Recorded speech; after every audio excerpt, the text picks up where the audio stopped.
नमस्कार, स्वागत है आपका ये दिवाली एसआईपी वाली में।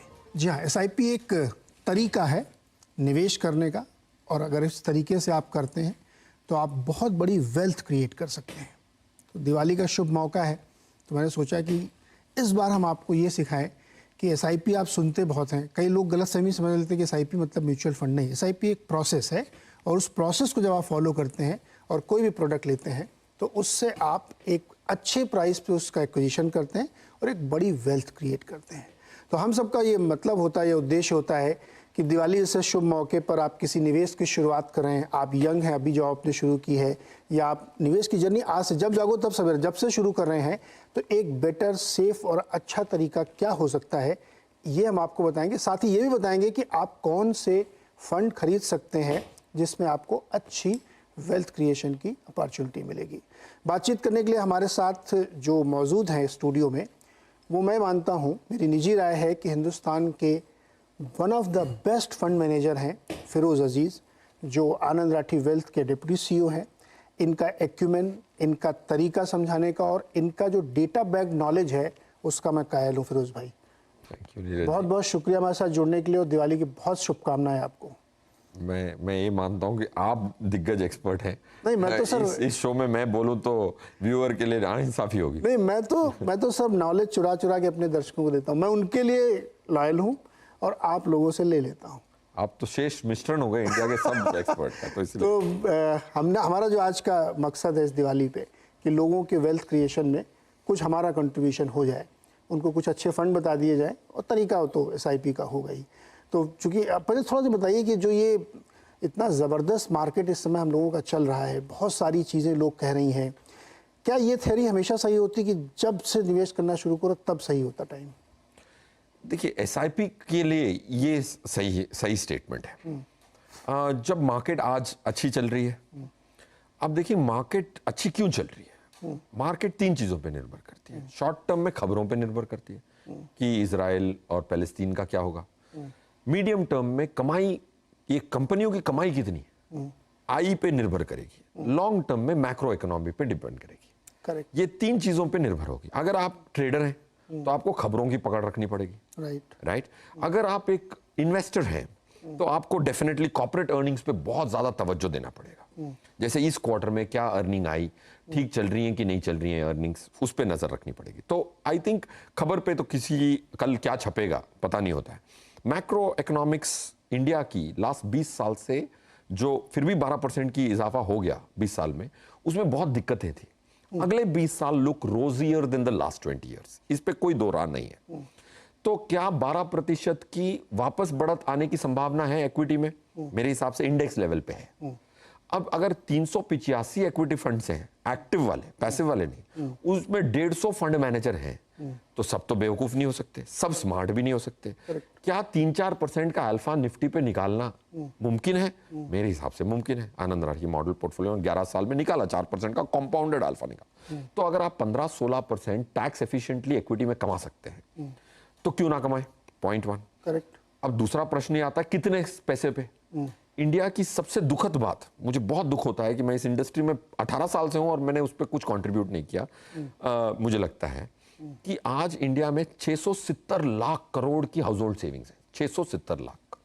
10 साल पहले सिर्फ 270 लाख करोड़ थी। तो इंडिया ने तो सेविंग तो बेहतरीन की, जितनी चादर उतनी फैलाओ, खर्च मत करो। इसकी वजह से जो सेविंग आई है 270 लाख करोड़, 10 साल में 670 लाख करोड़। 10 साल पहले जो फाइनेंशियल एसेट्स थी वो 51% की थी, आज 52 की। करेक्ट। इतनी हमने फाइनेंशियलाइजेशन की बात की, 1% से बढ़ा है। तो ये दुखद बात है। अब अगला 10 साल ऐसा ना हो, ये हम सबका कर्तव्य है, और आप ये अभियान चला रहे हैं, बहुत अच्छी बात है। दिवाली पे इंसान ज्यादा इंट्रोस्पेक्ट करता है, ज्यादा सोचता है। और उससे ज्यादा दुखद बात ये है कि इंडिया के म्यूचुअल फंड में जो एसेट्स हैं वो करेंसी से कम है। सेविंग अकाउंट, करंट अकाउंट और करेंसी कैश में वो ज्यादा है और इक्विटी में कम है। तो हम ये शो में मैं कहता रहता हूँ कि 60% इक्विटी होना चाहिए, अब देख रहा हूं मैं 4% है। तो ये बहुत बड़ी पैराडाइम शिफ्ट होने की संभावना भी है। और जो सेबी ने भी किया और आपने भी अभियान एजुकेशन का चलाया है, 2013 से एक सेपरेट सा खर्च करने का इन्वेस्टर एजुकेशन बजट बना। करेक्ट। तो अब रिटेल इन्वेस्टर मार्केट की गिरावट से और उतार चढ़ाव से इतना घबराता नहीं। और ये हम रोज रोज देखते हैं। 10 साल पहले अगर मार्केट क्रैश हो जाती ना, एसआईपी बंद हो जाती थी। बंद हो जाती है। लास्ट 2 साल में मार्केट ने कुछ ज्यादा किया नहीं है। 18,500 पे 21 अक्टूबर 2021 में 18,500 थी। अब 26 तारीख की अक्टूबर लास्ट जो गई उसमें 18,850 थी।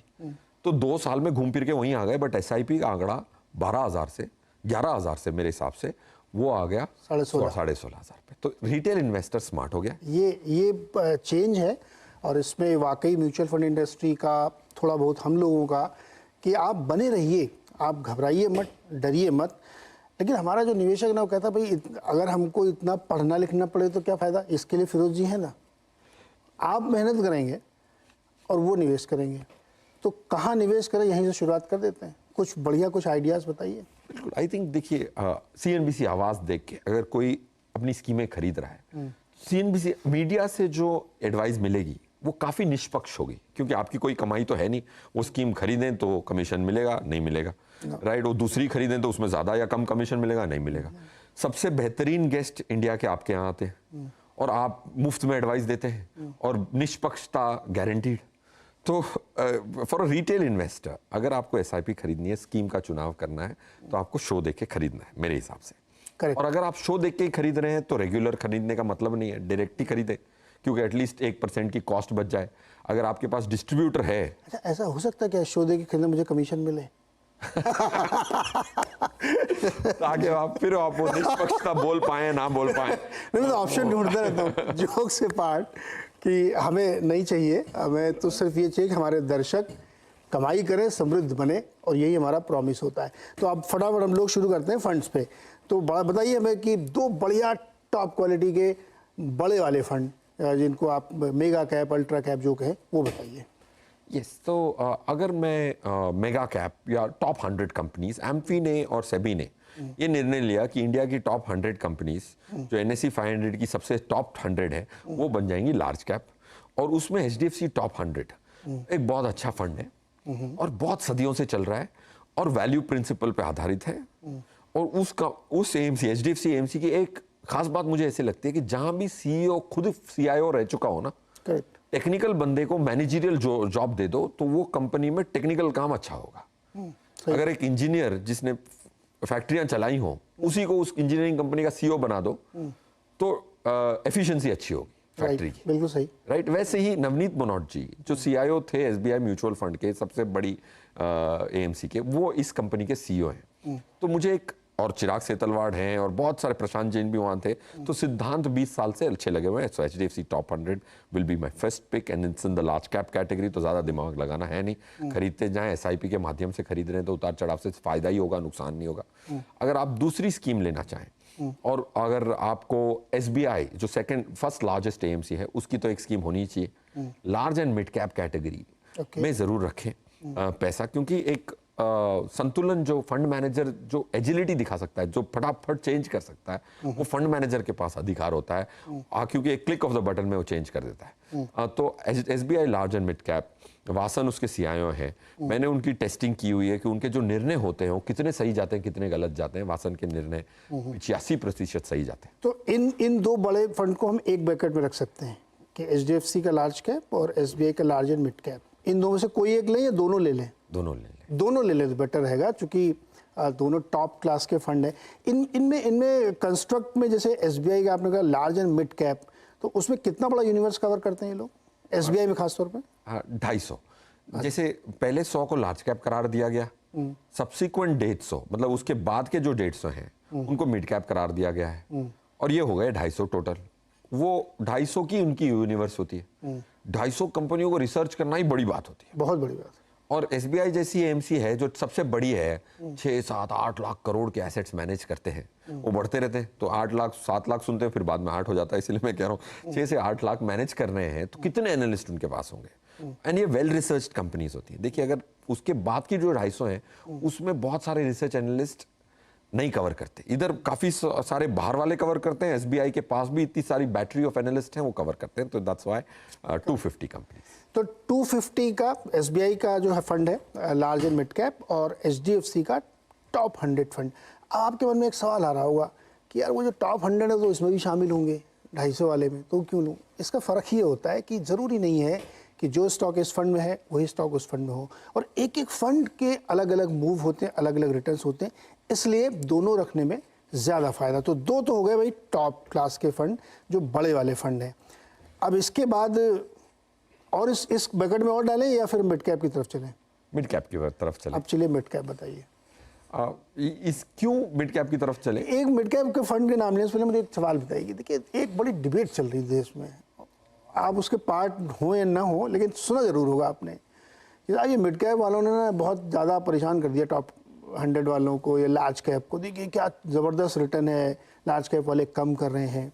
तो एसआईपी में भी बहुत बड़ा पैसा इन फंड्स की तरफ आया, तो और आप लोगों को शायद ये मजबूरी भी हो सकती है कि जब वही 10-20 अच्छी कंपनी तो बार बार घुमा फिरा के पैसा उसी में जाएगा, तो ओवर वैल्यूएशन होता होगा वहाँ पे।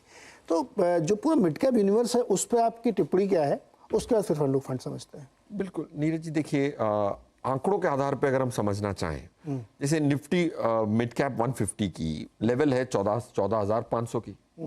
अब कमाई कितनी उसकी, ताकि पी समझ में आ पाए। जैसे निफ्टी की 19,000 की लेवल मानते हैं अंदाजन, तो 944 की कमाई आने वाली है इस साल, ये हमारी उम्मीद है। हम स्कोरबोर्ड को देखते रहते हैं, जैसे 2 क्वार्टर हो गए तो क्या स्कोरबोर्ड ठीक चल रहा है, शायद ये मैच जीत जाए 944 इस साल का। तो अगर हम अर्निंग्स ऑफ मिड कैप की देखें तो उसकी इस साल की अंदाजा है हमारा 591 का। ओके, और ये भी होता दिख रहा है। अगर ये हो गया और मैं देखूं कि निफ्टी मिड कैप की जो पी होती है ना सर, लार्ज कैप से 2 पी ज्यादा होती है, लास्ट 22 साल का डेटा है। राइट। तो अगर मैं 22 की पी मानूं इसकी कि ये फेयर वैल्यू हो गई, निफ्टी की 20 की फेयर वैल्यू मान लूं, तो निफ्टी मिड कैप की वैल्यू आनी चाहिए 13,000 की लेवल की फंडामेंटली है 14,500, तो 1,500 ज्यादा है फंडामेंटली। तो वो हो गए 10.5% ज्यादा on the average valuation it commands. तो इसको हम कहते हैं फ्रॉथ। जैसे कॉफी में दूध के ऊपर थोड़ी छाछ होती है, मतलब जो कहते हैं उसको झाग होती है, तो वैसे ही मिड कैप में 10.5% की झाग है, लार्ज कैप में नो झाग। लार्ज कैप में नो झाग, वो 20 पी पे ही चल रहा है। और लॉन्ग टर्म एवरेज भी अगर आप इंटरेस्ट रेट को न्यूट्रलाइज करें, मैं कॉम्प्लेक्स नहीं करना चाहता, बट तो 20 की आप एवरेज पी मान लें तो ये वाला 1% का झाग है, इसमें 10% का झाग है। और सबसे आश्चर्यचकित जहां पे ये भी आ रहा है, सुनने में आ रहा है कि स्मॉल कैप बहुत ओवर वैल्यूड हो गया है, उसमें झाग नेगेटिव है। मतलब उसकी फेयर वैल्यू आनी चाहिए, फेयर वैल्यू आनी चाहिए 12,000 के बदले 14,000। राइट। और आज वो 12,000 पे है। तो अब फटाफट 2 फंड मिड कैप के HDFC मिड कैप, मेरे हिसाब से मिड कैप में एक फंड ले सकते हैं आप।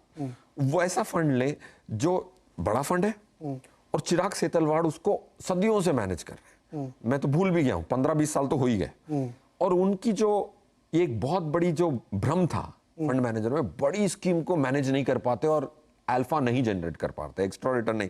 चिराग सेतलवाड़ ने सबको डेटा लेके चुप करा दिया कि इतनी बड़ी स्कीम को मैं अपने बेंचमार्क को बीट करके दिखाता हूं। और उनकी जो स्टॉक्स हैं, मैंने बहुत एनालाइज किया कि कैसे हो रहा है, तो उसमें बहुत सारी चीजें निकल के आई और पता लगा कि HDFC मिड कैप में जो चिराग सेतलवाड़ की जो कैपेबिलिटी है कि वो बिजनेस को पहले सूंघ ले, वो बहुत शानदार है। तो HDFC मिड कैप फंड दूसरा इसका, इस सेगमेंट का मैं एक ही फंड कहूंगा करंटली, क्योंकि मिड कैप में जैसे मैंने कहा थोड़ा ओवर वैल्यूड है। तो इसके बाद फिर हम लोग क्या स्मॉल कैप में जाएंगे? स्मॉल कैप पे जाएंगे। ओके, तो फिर मैं यहाँ थीमेटिक में कुछ जाएंगे, कुछ थीमेटिक में। तो मैं यहाँ पे एक छोटा सा ब्रेक लेता हूँ। आपको 3 फंड बता दिए गए हैं, 2 लार्ज कैप के और 1 मिड कैप का। ये बहुत जरूरी होता है कि एंट्री आपकी सही होनी चाहिए। छोटा सा ब्रेक के बाद लौट के आएंगे तो कुछ स्मॉल कैप फंड और कुछ थीमेटिक फंड।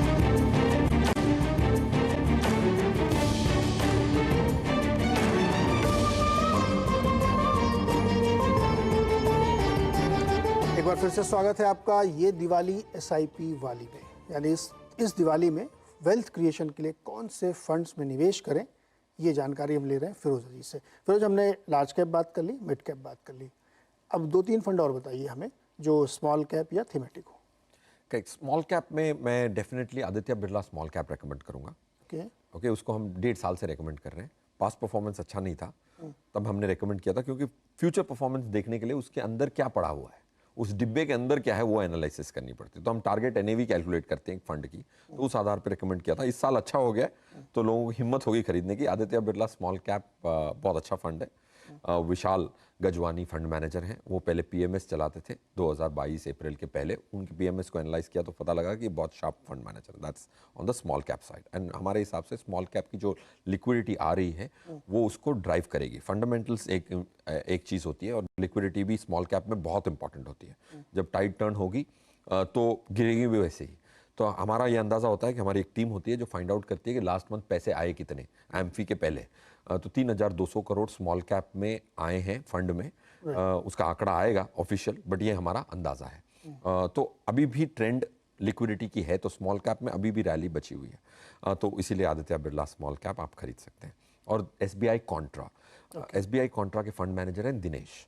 और कॉन्ट्रा क्यों? क्योंकि आपको हमेशा एक प्लान बी चाहिए होता है। जैसे आप कोई संडे को रेस्टोरेंट में जाते हैं, यार टेबल नहीं मिला तो इधर जाऊंगा। अगर एक डिनर के लिए आपको प्लान बी चाहिए तो इक्विटी के लिए भी तो प्लान बी चाहिए। बिल्कुल राइट। तो वो एसबीआई कॉन्ट्रा है, वो भेड़ चाल के परे चलता है। तो भेड़ चाल अगर कहीं चल रही है तो वो अलग ही चलेगा। तो एक कॉन्ट्रेरियन फंड एक संतुलन लाने की कोशिश जरूर करता है। तो एसबीआई कॉन्ट्रा फंड वो एक थीम है, कॉन्ट्रेरियन। ओके। और डिविडेंड यील्ड, हमारे हिसाब से पीएसयू कंपनीज की डिविडेंड यील्ड ज़्यादा है। उनका एक स्ट्रक्चरल चेंज होने वाला है अगले 3-4-5 सालों में। तो वो जो वैल्यूएशन की री रेटिंग हो चुकी है और भी होनी बाकी है हमारे हिसाब से। तो डिविडेंड यील्ड में आईसीआईसीआई डिविडेंड यील्ड फंड। तो एक डिविडेंड यील्ड हो गया, एक कॉन्ट्रा फंड हो गया और एक स्मॉल कैप का फंड हो गया। तो ये 3 फंड ये, और 2 हमने लार्ज कैप और 1 मिड कैप, टोटल ये 6 फंड है। एक सवाल मन में आता लोगों, क्योंकि 6 की लिस्ट सामने आ गई, लोगों की खुश हो गए एकदम। और किसी के पास मान लीजिए 10 लाख रुपए हैं, तो वो जाके अगले दिन सब में इक्वली डिस्ट्रीब्यूट कर दे, या कोई फार्मूला लगाए, या इस 10 लाख को थोड़ा थोड़ा करके डालता रहे। मेरे हिसाब से इस 10 लाख को अगर जब भी वैल्यूएशन फंडामेंटल की इक्वल आती तो हम अपने क्लाइंट को कहते हैं कि आप डाल दो। अगर वैल्यूएशन के हिसाब से हमारे हिसाब से निफ्टी 19,000 पे होनी चाहिए। अगर 19,500 पे है तो स्टैगर करें। 18,500 आ जाए तब पूरे पैसे जो बचे हुए हैं वो डाल दें। तो आपको किस्तों में स्टार्ट करना है, 6 किस्तों में। अगर 10 लाख रुपए है, समझो 10 लाख रुपए फॉर ईज ऑफ कंप्यूटेशन 10 महीनों में मैं डालूंगा। तो आपने 6 स्कीम के लिक्विड फंड में पैसे डाले और उधर से ट्रांसफर, सिस्टमैटिक ट्रांसफर प्लान का इंस्ट्रक्शन दे दिया इन फंड मैनेजमेंट को।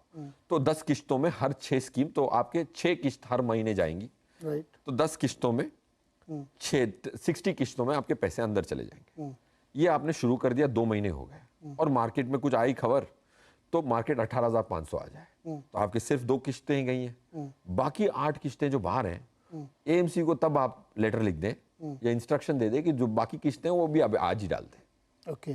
तो जो समझ के चले थे वो 10 महीने तक आपको ऐसे ही रहना है, कोई बंदिश तो है नहीं। तो अगर 3 किस्तें गई हैं और मार्केट 15% गिर जाए तो आप बाकी 7 किस्तों का वेट क्यों कर रहे हैं? वो 7 किस्तों को एडवांस करें और आपको वो मिल गई। टाइमिंग करनी आती नहीं है हमें किसी को, बट अगर ऊपर वाले की दया से टाइमिंग के चक्कर में मिल गए पैसे, आपके पैसे बाहर थे, डाल दो, तब तो डाल ही दो। तो ये रणनीति हम अपने एचएनआई क्लाइंट्स को सदियों से बताते आ रहे हैं और इसमें बहुत आंकड़े करके रिसर्च की तो ये बेस्ट स्ट्रेटजी निकलती है। ओके। अच्छा, एक सवाल, इन 6 में इक्वल डिस्ट्रीब्यूशन करना है या लार्ज कैप में थोड़ा ज़्यादा डालना है, छोटे वालों में कम डालना है, क्योंकि उनका रिटर्न ज़्यादा बड़ा होता है, रिस्क भी होता है? तो ये कुछ इक्वल रखना है या बराबर करना है इनको? मेरे हिसाब से देखिए, लार्ज कैप में एक ही स्कीम हमने ली, बट क्या है कि सब में लार्ज कैप होता है। राइट। अगर आप इस 6 डब्बों को खोल के एक डब्बा बना देते हैं, आपके 55% तो लार्ज कैप में आ ही जाएंगे। एग्जैक्टली। राइट। आपके देखने के लिए तो सिर्फ एक ही लार्ज कैप की में, लार्ज एंड मिड कैप की दूसरी ली थी हमने, तो उसमें लार्ज कैप हैवी होगा 60%, तो उसमें भी लार्ज कैप, कॉन्ट्रा में भी लार्ज कैप, एसबीआई कॉन्ट्रा में भी लार्ज कैप है, एसबीआई डिविडेंड, आईसीआईसीआई के डिविडेंड डील में भी लार्ज कैप है। तो लार्ज कैप कभी आपकी कमी होगी ही नहीं, भले आप 2 लार्ज कैप फंड खरीदें, 1 खरीदें। ये अगर आप डिब्बा खोल के देखेंगे तो 55% लार्ज कैप में आएगा, 15% से 17% आएगा आपको आज मिड कैप में, 25% करीबन स्मॉल कैप में आएगा। अगर आप इसकी इम्प्लाइड एक्सपोजर देखें, इसको कहते हैं इम्प्लाइड एक्सपोजर, डब्बों के अंदर घुस के देखें, तो फिर ये आएगा। तो ये हुआ। एक और छोटा जवाब जो बहुत डिबेट चलती रहती है, लमसम हमेशा अच्छा होता है या एसआईपी अच्छा होता है? दोनों अलग पैसे के लिए है नीरज जी ये डिबेट, क्योंकि एसआईपी वो करता हूं कि मेरी अगली कमाई के, अगले 10 साल की कमाई के लिए एसआईपी है। जो मैं कमा चुका हूं, इस बार बोनस आ गया, वो मैं एसआईपी में कर ही नहीं सकता। एसआईपी होती है आपकी फ्यूचर आई के लिए, लमसम होता है आज आपकी करंट आई की, वो जो कमा चुके हैं उसके लिए। जो आपके बैंक अकाउंट में पड़ा है वो लमसम होता है। अगर मैं बोलूं कि अगले 10 साल तक जो भी मेरी कमाई आएगी उसमें से एक हिस्सा डाल रहा हूं, तो SIP is not competing with lump sum, because it is lump sum is for already earned money, SIP is for future earning. Competition दो चीज में जरूर हो सकता है, एसटीपी और लमसम। ये दोनों चीजें एक दूसरे से कंपीट करती हैं। जैसे हमने कहा लमसम ना डालें, 10 किश्तों में डालें, तो STP fights lump sum, SIP doesn't fight these two, because SIP तो मेरी फ्यूचर कमाई है। आज मैं जाके राठी जी को बोलूंगा मेरी 10 साल की कमाई आज ही दे दो, तो बोलेंगे भग। तो ये डिबेट बहुत हमेशा चलती रहती है, आपके मन में भी आता होगा कि एक बार में डाल दें क्या, फिर कोई आपके पड़ोसी कहेगा अरे रुको ना, अभी 18,500 आएगा तब डालना। तो ये बहुत ही अनंत काल की डिबेट है, लेकिन उसका एक साइंटिफिक जवाब आपको फिरोज ने दिया कि आपको कैसे इसको डाइसेक्ट करना है, कैसे समझना है। फिरोज जी बहुत शुक्रिया, और आपने ये जो बताए हैं सारे जेम्स, इनमें आप निवेश कर सकते हैं और ये आपके लिए वेल्थ क्रिएशन का एक जरिया बनेगा। और हमेशा मैं कहता हूँ कि जब जागो तब सवेरा। आपने मान लीजिए आज पहली बार इसको सुना है और आपको लगता है कि यार मेरी उम्र तो 40 हो गई है, कोई फ़र्क नहीं पड़ता, कल से शुरू कर दीजिए, क्योंकि वेल्थ क्रिएशन के लिए आप इंतज़ार नहीं कर सकते कि मैं समय देखूंगा। अब ठीक है, पहले नहीं किया तो अब से करना शुरू करिए। फिरोज सर बहुत बहुत शुक्रिया और दिवाली की बहुत शुभकामनाएं आपको और दर्शकों को। बता दें कि मनी कंट्रोल पर दिए गए विचार एक्सपर्ट्स के अपने निजी विचार होते हैं। वेबसाइट या मैनेजमेंट इसके लिए उत्तरदायी नहीं है। यूजर्स को मनी कंट्रोल की सलाह है कि कोई भी निवेश निर्णय लेने से पहले सर्टिफाइड एक्सपर्ट की सलाह लें।